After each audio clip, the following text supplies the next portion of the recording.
Hello friends, నిన్నటి Dhurandhar movie review ఏదైతే ఉందో బాగా కాంట్రవర్సీని క్రియేట్ చేసింది, బాగా అంటే బాగా వైరల్ అయిందనమాట.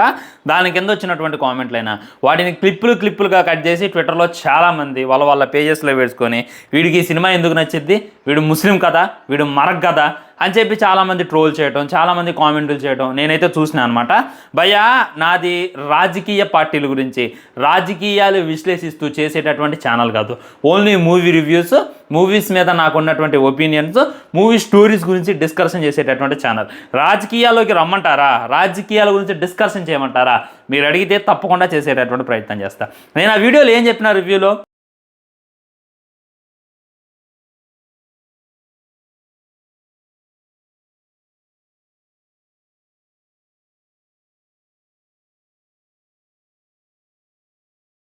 విన్నారు కదా. నాకు పార్ట్ 1తో కంపారిజన్ చేస్తే పార్ట్ 2 అంత నచ్చలేదు. దానికని ఇది కూడా చెప్పా కదా, సినిమా బాగలేదా అంటే బాగుంది, నచ్చింది. కానీ నేను పార్ట్ 1 కన్నా హై ఎక్స్పెక్టేషన్స్తో థియేటర్కి వెళ్ళిన. ఆ ఎక్స్పెక్టేషన్స్ నాకు మ్యాచ్ కాలేదు అని చెప్పాను. అంతేగాని సినిమా చూడమాకండి, సినిమా బాయ్కాట్ చేయండి, ఇది ఒక ప్రాపగండాని చేస్తుంది, ఇది ఒక పార్టీకి అతీతంగా పనిచేస్తుంది, ఇలాంటి సినిమాలు రాకూడదు అనేటటువంటి మాట నేను ఎక్కడైనా మాట్లాడినా. అలా ఎందుకు మాట్లాడతా నాకు అర్థం కావట్లేదు. ఇంకొంతమంది వీడు ముస్లిం కదా, అరే అందులో చంపింది ముస్లిమ్స్నా మీరే చెప్పండి. ఖురాన్లో క్లియర్గా ఉంటుంది, ఒక్క మనిషిని చంపితే సమస్త మానవాళిని చంపినటువంటి పాపాన్ని వాడికి అంటగడతా, ఒక మనిషిని కాపాడితే సమస్త మానవాళిని కాపాడిన పుణ్యాన్ని వాడికి ఇస్తా అని చెప్పి అల్లాహే డైరెక్ట్గా ఖురాన్లో తెలియజేసిండు.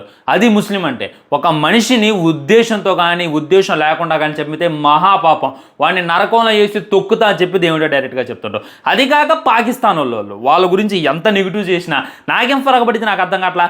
ఇప్పటికిప్పుడు దేవుడు ప్రత్యక్షమయ్యే నీకు 1000 కోట్లు ఇస్తా, నీకు ఈ ప్రపంచంలో ఉన్నటువంటి టెర్రరిస్టుల ప్రాణాలను ఇస్తా, నీకు ఏది కావాలంటే నా కొడుకులందరినీ వేసేయని చెప్తా. అది నా యొక్క సంస్కారం అనమాట. అది నాకు నేర్పింది. అంతేగాని సినిమా ఒపీనియన్ తెలియజేస్తే దయచేసి దాన్ని రాజకీయంగా మతపరంగా రుద్దేటటువంటి ప్రయత్నం చేయమాకండి. నాకు అవసరమే లేదు రాజకీయాల గురించి డిస్కషన్ చేయాలంటే. చేయాలి అని చెప్పి మీరు అడిగితే చేసేటటువంటి ప్రయత్నం చేస్తా. చాలామంది ఈ డిమానిటైజేషన్ లైక్ నోట్ల రద్దు వల్ల చాలా మేర్మానం జరిగింది, చాలా ఉపయోగం జరిగింది, 4 గంటల్లో ఆదిత్యదార్ చాలా అంటే చాలా క్లియర్గా చూపించిండు, అది నీకు అర్థం కాలేదా అని చెప్పి కామెంట్లు చేస్తున్నారు. ఓకే, మీ సినిమా చూడని వాళ్ళు వెళ్ళి చూడండి. అందులో ఏంటంటే భయ్యా, 2016 నవంబర్ 18 చూసుకున్నట్లయితే నరేంద్ర మోడీ గారు నోట్ల రద్దుని 500 నోట్లని 1000 రూపాయల నోట్లని రద్దు చేస్తారనమాట. అదే టైంలో పాకిస్తాన్లో చూసుకున్నట్లయితే 700-800 కోట్లకు పైగా ఆ యొక్క నకిలీ నోట్లు అయితే ప్రింట్ అయి ఉంటే అవి ఇండియా రావడానికి రెడీగా ఉంటే, ఇదే సిచ్యువేషన్లో నరేంద్ర మోడీ గారు వాటిని సీజ్ చేయడం వల్ల టెర్రరిస్టుల ఆగడాలు ఆగాయి అనేటటువంటిది మనకైతే సినిమాలో క్లియర్ అండ్ కట్గా చూపించింది. ఓకే, టెర్రరిస్టుల ఆగడాలు ఆగాయా? ఒకసారి నేను మీకు లిస్ట్ చెప్తా చూడండి. 2017లో చూసుకున్నట్లయితే అమర్నాథ్ అటాక్ అయింది. 2016లో నోట్ల రద్దు జరిగింది కదా, వాళ్ళ దగ్గర ఉన్నటువంటి ₹1 కూడా లేకుండా పోయింది కదా. మరి 2016లో నోట్ల రద్దు జరిగితే 2017లో అమర్నాథ్ అటాక్ ఎలా జరిగింది? 36 మందికి పైగా అటాక్లో ఉన్నారు అనేటటువంటిది, 18 మందికి పైగా చనిపోయారు అనేటటువంటి వార్తలు అనమాట.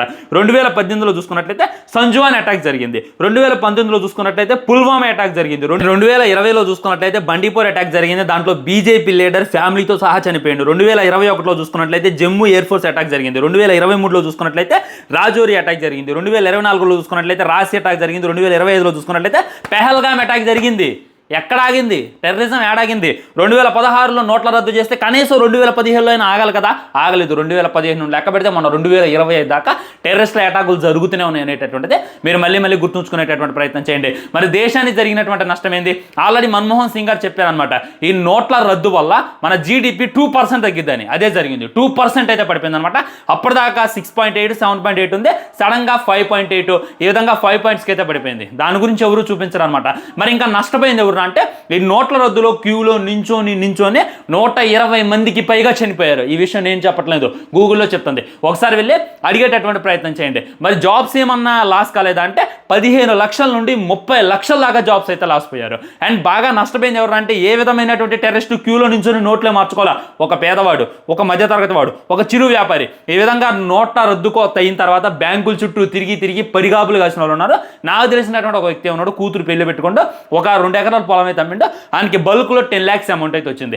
10 lakhs అమౌంట్ వచ్చిన తెల్లారే నోట్ల రద్దు అయితే జరిగింది. ఆ 10 lakhs ఆయన మార్చడానికి పడినటువంటి తంటాలు, కూతురు పెళ్లి, అప్పుడు భయ్యా నష్టపోయింది ఎవరంటే పేదవారు. భయ్యా మీ అమ్మనైనా మీ నాన్ననైనా అడగండి, నోట్ల రద్దు వల్ల మీరు నష్టపోయారా అని అడగండి, వాళ్ళు చెప్తారు, క్లియర్ అండ్ కట్గా చూపిస్తారు. కానీ ఆదిత్య చూసుకున్నట్లయితే దీన్ని పాజిటివ్గా చేసి చూపించింది అనమాట. సో ఈ 4 గంటల సినిమాలో దాన్ని హైలైట్ చేశారంటే లేదు, ఇంకా చాలా పాయింట్స్ హైలైట్ చేశారు, కానీ దీన్ని మరీ హైలైట్ చేసేటటువంటి ప్రయత్నం చేశారు.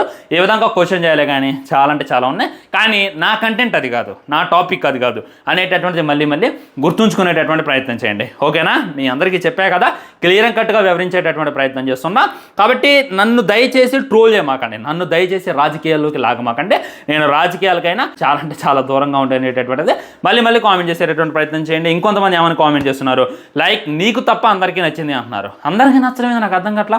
రివ్యూస్ అంటే మీరు నా ఒపీనియన్ తెలియజేసుకోవడానికి కదా నాకు సబ్స్క్రైబ్ చేసింది. నేను నా పర్సనల్ ఒపీనియన్ ఏంటి అనేటటువంటి తెలియజేస్తా, నాకు సినిమా ఎలా అనిపించింది అనేటటువంటిది తెలియజేస్తా, దీని గురించే క్లియర్ అండ్ కట్గా చూపించేటటువంటి ప్రయత్నం చేస్తా. అంతే తప్ప ఒకటి ఒపీనియన్, ఒకటి రివ్యూ చూసి నేనైతే కాపీ కొట్టను.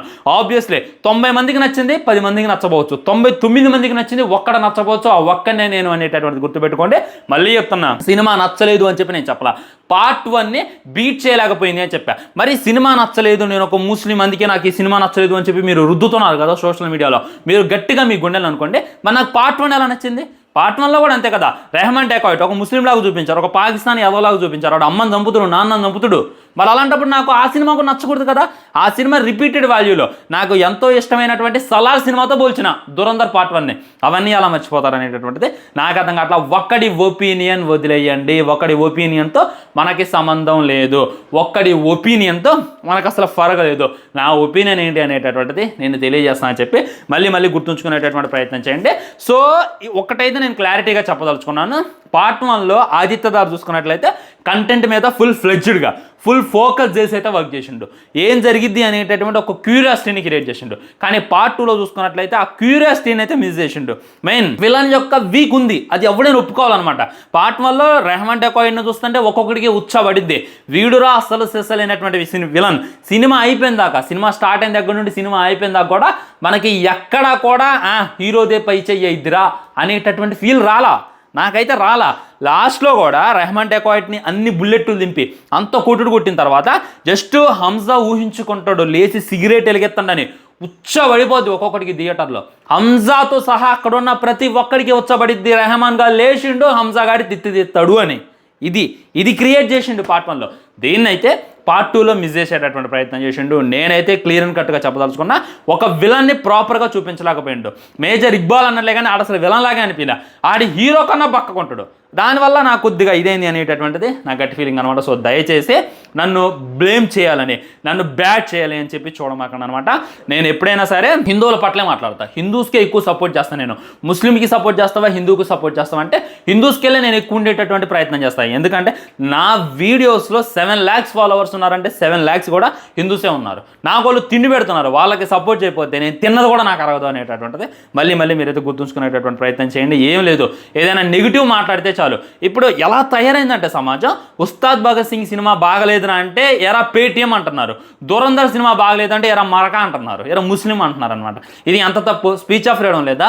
నా ఇండియాలో ఒక కుక్కకు ఉంది ఫ్రీడమ్, ఒక పందికి ఉంది, కానీ నోరు చేసి మాట్లాడేటటువంటి మనిషికి లేదే అని చెప్పి నాకైతే బాధగా అనిపించింది. నిన్న వచ్చినటువంటి కామెంట్స్, నిన్న వైరల్ అయినటువంటి న్యూస్ ప్రకారం అయితే నేను మాట్లాడుతున్నా, మళ్ళీ చెప్తున్నా, సినిమా బాగుంది, చూడొచ్చు, చూడొద్దు, బాయ్కాట్ చేయండి అని చెప్పి నేను చెప్పను, నాకు అవసరం లేదు అది. ఎందుకంటే అది చూపించిందే ముస్లిమ్స్కి ఎగెయినెస్ట్గా కాదు, పాకిస్తాన్ వాళ్ళకి ఎగెయినెస్ట్గా. ఆ లంచాగాలతో మాకేంద్రా బై, గోధుమ పిండి కోసం కొట్టుకునే బాడుకాగాలు వాళ్ళు, వాళ్ళతో మాకేం కంపారిజన్? మేము చాలా గొప్పగా బతుకుతున్నాం, ఇంకా 10 మందికి దానం చేస్తాం. ఇండియాలో ఉన్నటువంటి 40 కోట్ల మంది ముస్లిమ్స్ కూడా ప్రౌడ్గా హ్యాపీగా బతుకుతున్నారు. అలాంటి వాళ్ళతో ఈ ఇండియన్ ముస్లిమ్స్ని దయచేసి మీరు పోల్చండి. ఇండియన్ ముస్లిమ్స్ కాలి గోటికి కూడా నా కొడుకులు పంచారు అనేటటువంటిది మళ్ళీ మీరు గుర్తుంచుకునేటటువంటి ప్రయత్నం చేయండి. దయచేసి నెగిటివ్ని స్ప్రెడ్ చేయమాకండి, నా గురించి అది ఇది చెప్పి బదనం చేసేటటువంటి ప్రయత్నం చేయమాకండి. మళ్ళీ నేను రాజకీయాల్లో దిగిన అనుకోండి, ఇంకా చాలా క్వశ్చన్ చేయాల్సి వస్తుంది. వాటన్నిటిని మీరు ఫేస్ చేయలేరు అనేటటువంటి నాకు గట్టి కామెంట్ అనమాట. ఓకే, కలెక్షన్స్ గురించి ఇంకో వీడియో చేసుకుందాం. బాయ్, నమస్కారం.